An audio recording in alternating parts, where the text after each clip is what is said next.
Sarah and I are off to a really interesting place today here in Colonial Williamsburg. We are at the Abbey Aldridge Rockefeller Folk Art Museum and the DeWitt Wallace Decorative Arts Museum. And we're going to take you guys along for a tour of this dual museum found in Colonial Williamsburg. And you get access to both museums that live pretty much under one roof when you purchase a ticket, a single day or a multi-day, or if you're an annual pass holder like we are, it's included in that. So we're off to the museums today and we're gonna give you guys an up-close look at what we see.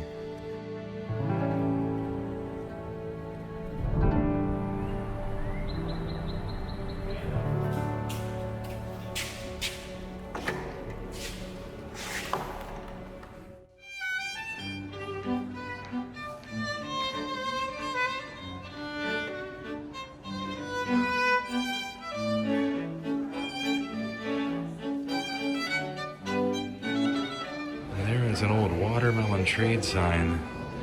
Miles Carpenter began using odd bits of leftover wood to create decorative carvings.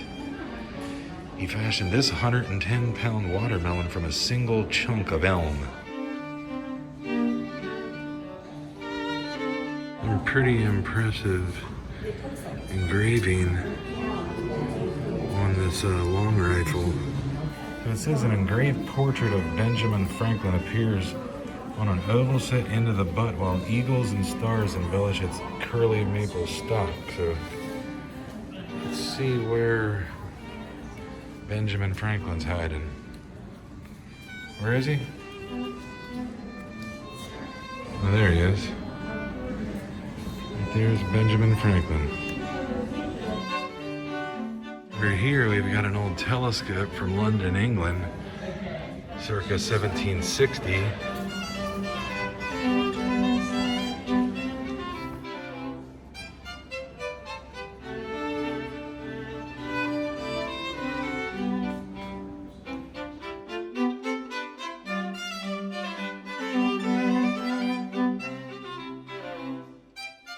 Ah, and there he is. Christian Renatus von Zinzendorf.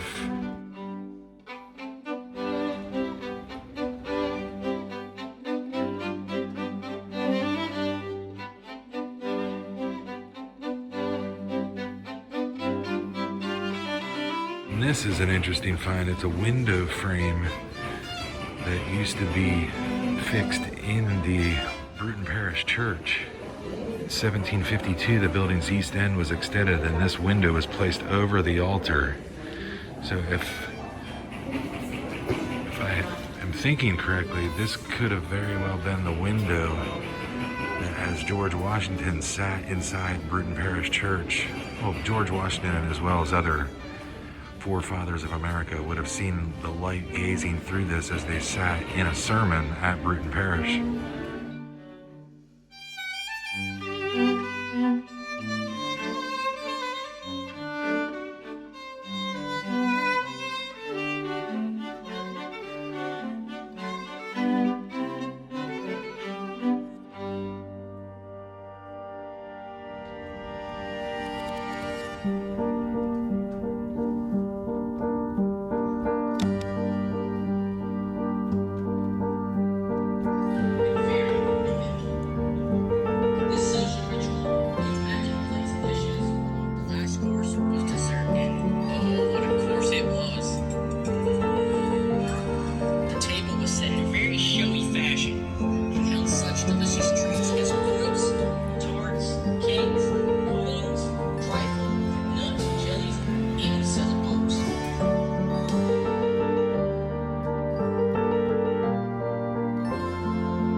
collector of pottery and porcelain, you'll definitely get an eye full here at the Abbey Aldridge Rockefeller Museum.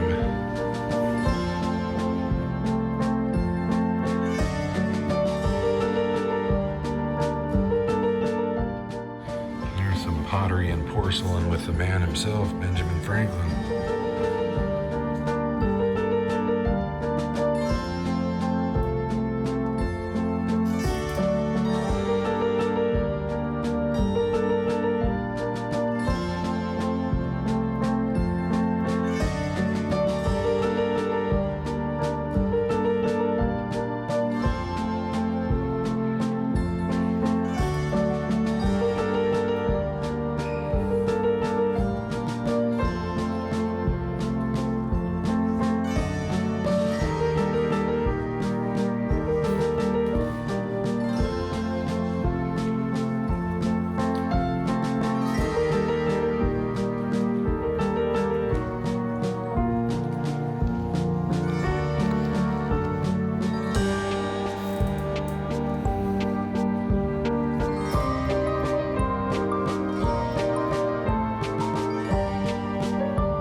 Pretty interesting story about the Charles Belcher steamboat.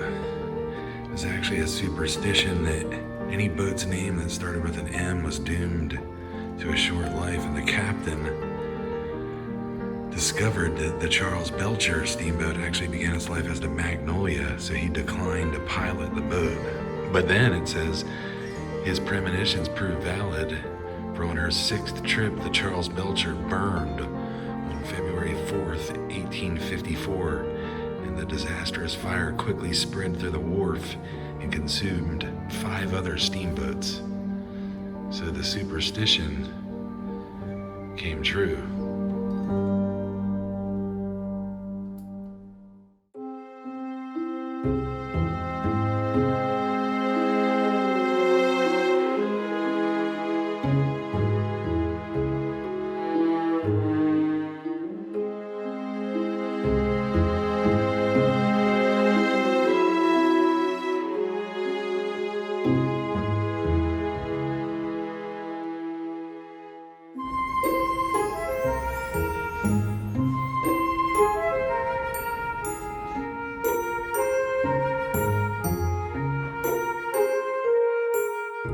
There's an early 1900s carousel with various sculpted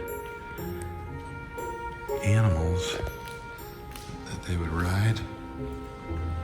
There's a pig over there, a camel. Looks like this is a cat, maybe? It's like a cat and an ostrich.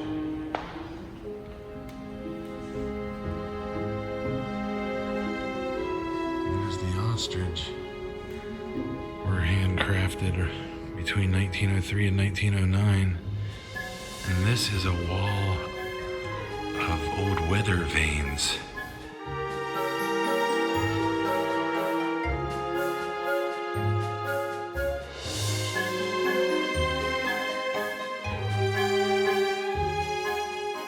And there you can see the locomotive weather vane actually on top of that building right there. I believe that would be something similar to that, maybe even that very one.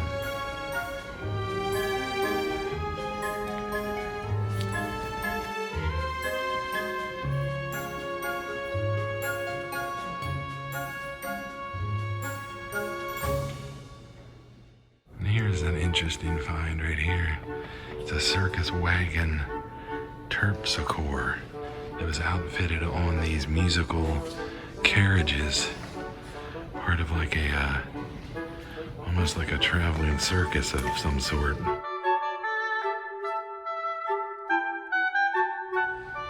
And this is the maritime art. So a lot of this must have been fixtures on various ships and schooners, like the prominent pilot house eagle atop a steamboat pilot houses lived the eagle. Neat to think of how these figurines that lived at the front of the schooners and ships, what they've seen barreling through the Atlantic, the choppy waves on a mission, whatever that may have been. There's no telling what they've seen. Here is the folk art underfoot American hooked rugs, and as you walk in the building, it lights the exhibit up. And they also cast a pattern on the floor here from up above.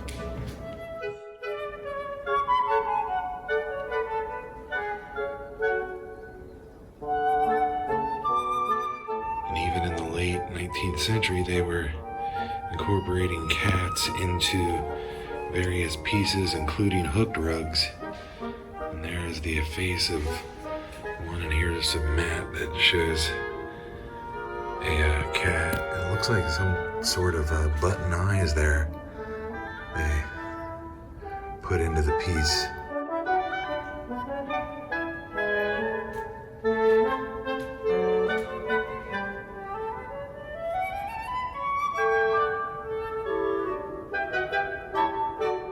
A lot of quilting and work would have went into this.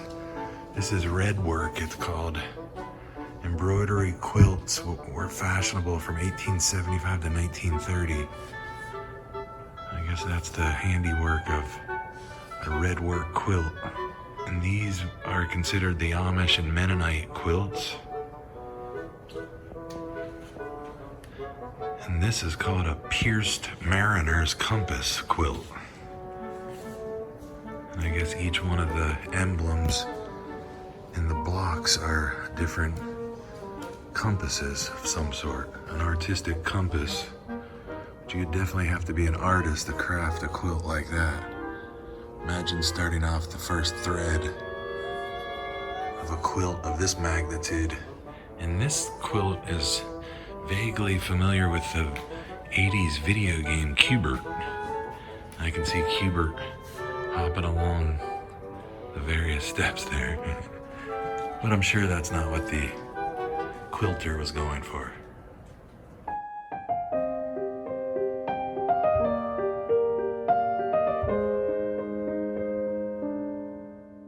And this is the Elizabeth and Joseph M. Handley Gallery of different pottery and whatnot. The museum is so vast, there's just so much to show. It really warrants needing to come here to be able to take it all in.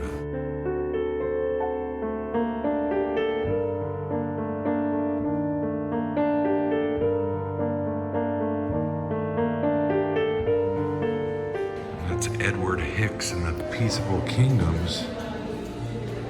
And Hicks was a well-known 19th century folk artist, making his living as a coach and sign painter in Bucks County, Pennsylvania.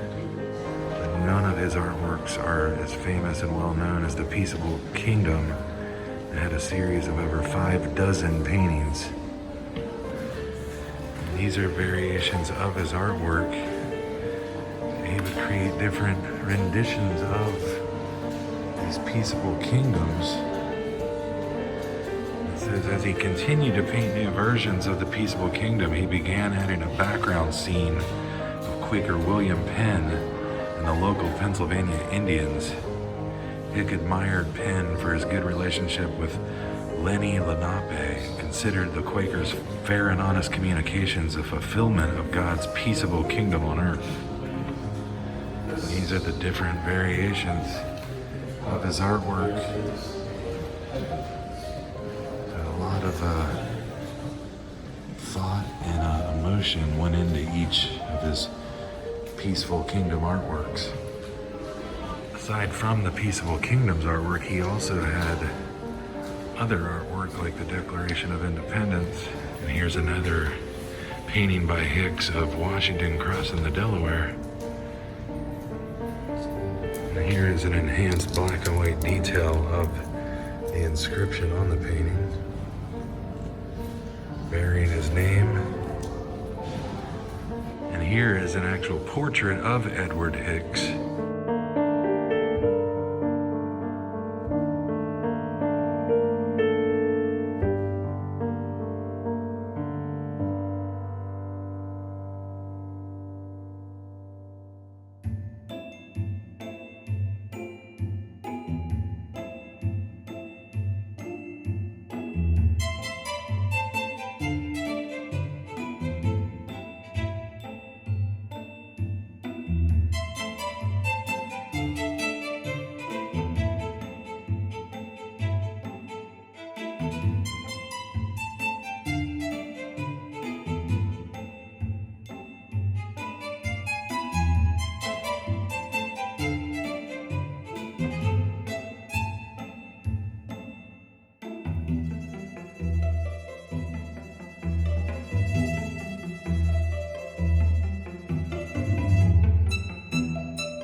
These are purses, look, from England in 1700 to 1740. And that's what it would look like.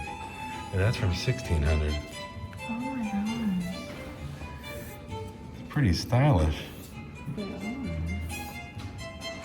And that's a tiny one from 1625.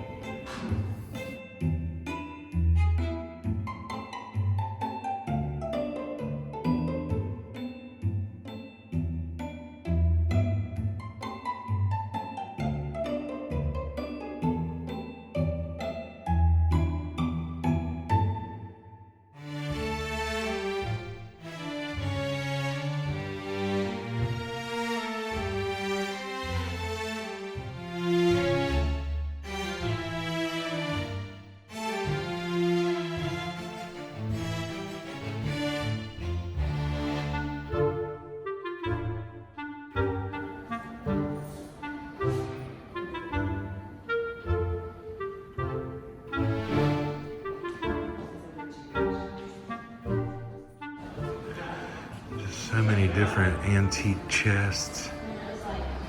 Very similar to that. Miniature chest of drawers and miniature grandfather clocks.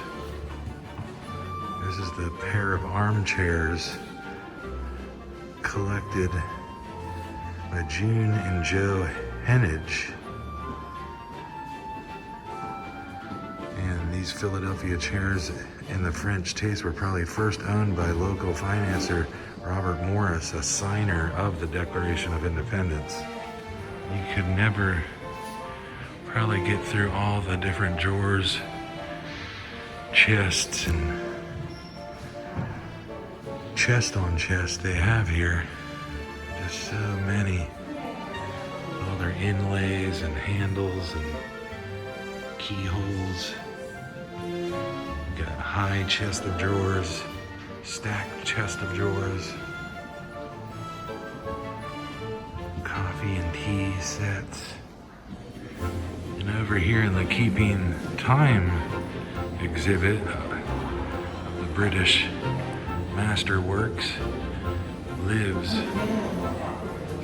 many grandfather style clocks from an era long ago. Here's some we're coming up on as early as 1774. They definitely probably have a lot of stories they could tell as they kept time for many, many decades for people long before us.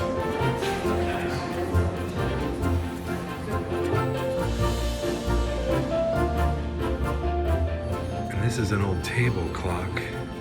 It had 8 bells and 16 hammers that played musical pieces coated on a revolving cylinder like those found in musical boxes. And you can probably see those bells and hammers as it turns to the backside here. And there they are.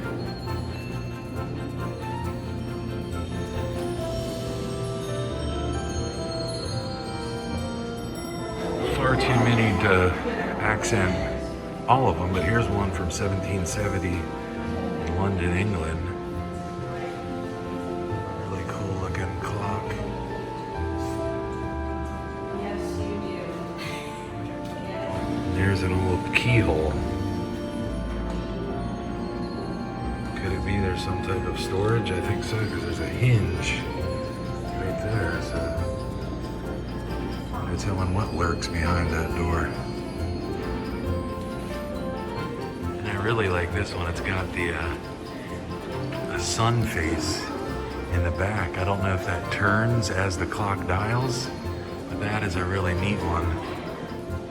It says, oh, it's actually George Woltz of Hagerstown, Maryland. Very impressive.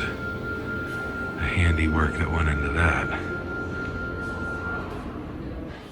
And this would be the room of, and that right there is quite the couch and slip seat.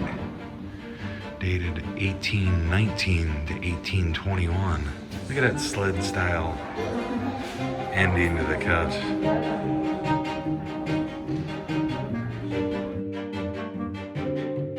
A lot of the restorations involved. Look at some of the original pieces from way back then.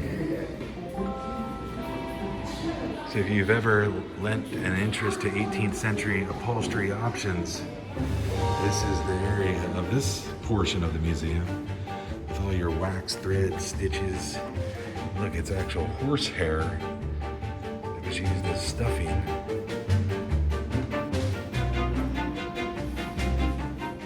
And I don't believe this one has been restored at all.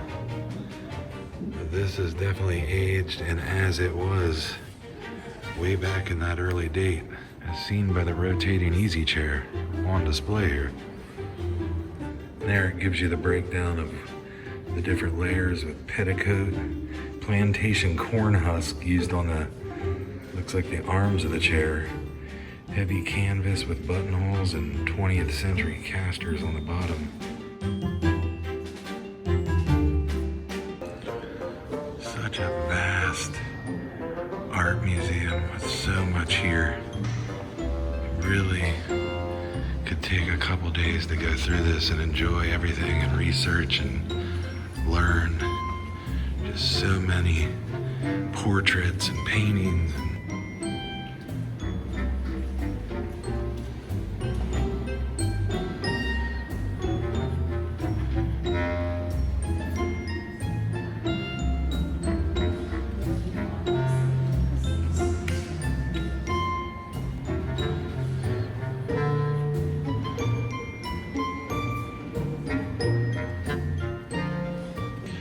And even when you're at the art museum, you gotta take time to be lighthearted. And let's see if we can get Sarah to put her head through here.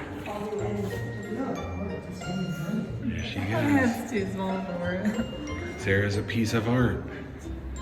Sarah's blending in with the surrounding artworks, surrounding portraits.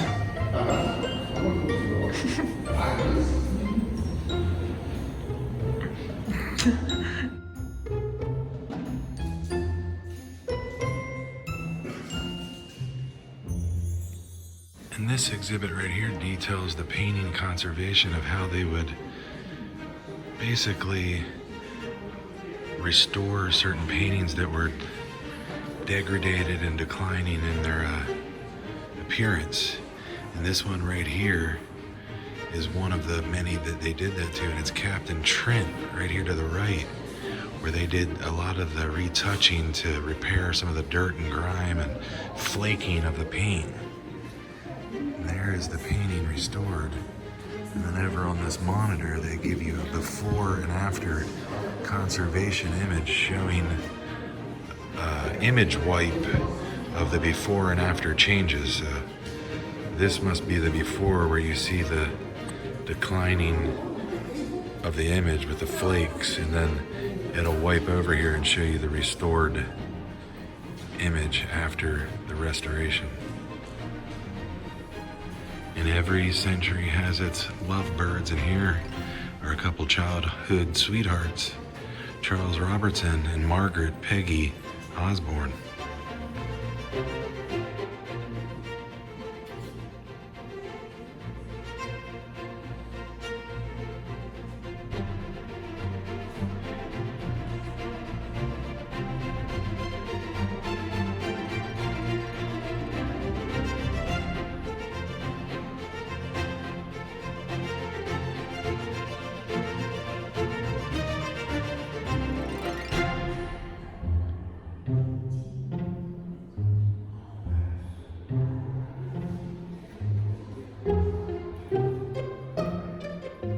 Here's something interesting. It says this is the first British map that illustrated the American flag.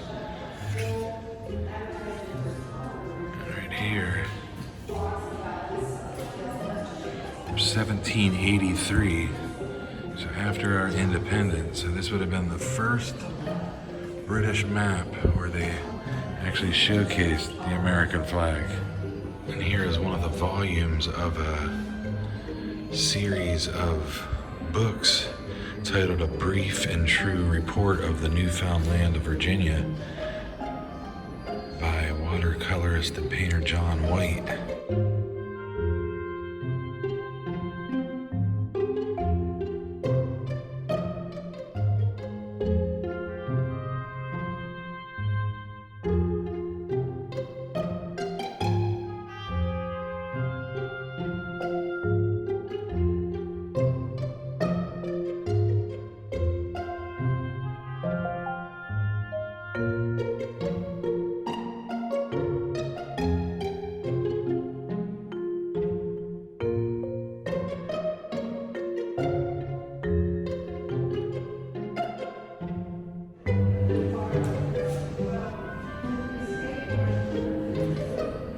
This is the warming machine that was actually used inside the hall of the House of Burgesses, as well as in the supper room of the governor's palace. Definitely some fancy inlays on their warming machine. Made in London, England in 1770. And here's a broadside from 1760 to 1763 of James Tarpley and his store on the Duke of Gloucester, Tarpley, Thompson and Company. And that is a broadside, a rare example of a once common advertising form. It touts the latest merchandise offerings at Tarpley's store.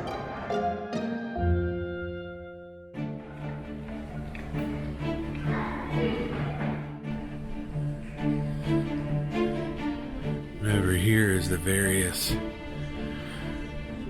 long rifles, carbines and bayonets, muskets from the British and the Americans fighting for freedom. Each of them have a number that detail what each one's about. Ton of information about each. Just spend a whole day in here reading up on this, educating yourself on the fight for independence. Really like seeing these swords like this and imagining what hand gripped that handle and what type of battle he sought and he fought holding it. And of course it wasn't just the British and the early American rebels who used the long rifles. It was also African Americans and Native Americans who would also grab hold of the various long rifles and muskets.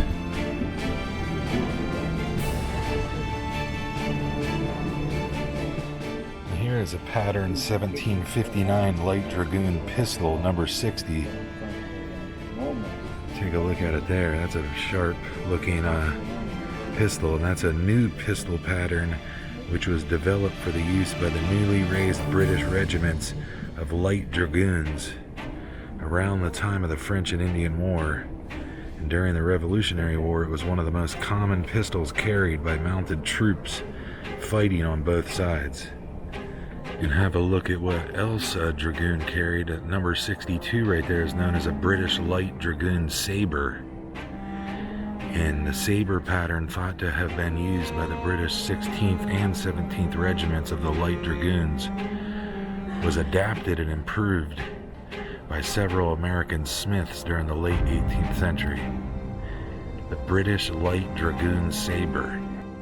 And it's just hard not to look at the handles and just imagine the hand that gripped that, what type of emotion was flowing through him as he was entering into battle, riding on horseback, fighting in a pack of other fighters, whatever the environment would have been. That's the handle he would have gripped. It's always something interesting to think about.